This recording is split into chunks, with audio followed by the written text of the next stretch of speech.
Sunday special मसाला chicken fry recipe share करत आहे। Recipe आवडली तर व्हिडिओला लाईक आणि चॅनलला फॉलो करायला विसरू नका। कढईमध्ये 4 ते 5 चमचे तेल ॲड करायचं।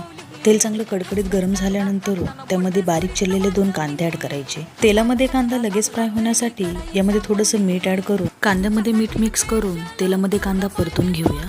सोनेरी रंगाचा कांदा परतून झाल्यानंतर यामध्ये 2 बारीक चिरलेले टमाटर ॲड करून तेल सुटेपर्यंत फ्राय करून घ्यायचे।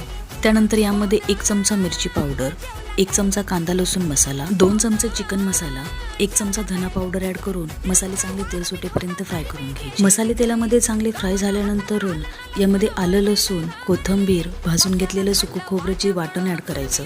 तेलामध्ये वाटण चांगलं फ्राय झाल्यानंतर यामध्ये शिजवून घेतलेलं चिकन ॲड करायचं। चिकन शिजवून घेताना याला हळद, मीठ आणि आलं लसूण पेस्ट लावलेली होती, त्यामुळे मिठाचं प्रमाण चवीनुसार ॲड करायचं। मसाले आणि तेलामध्ये चिकन चांगलं परतून घेऊन 2 ते 3 मिनिटं कढईवर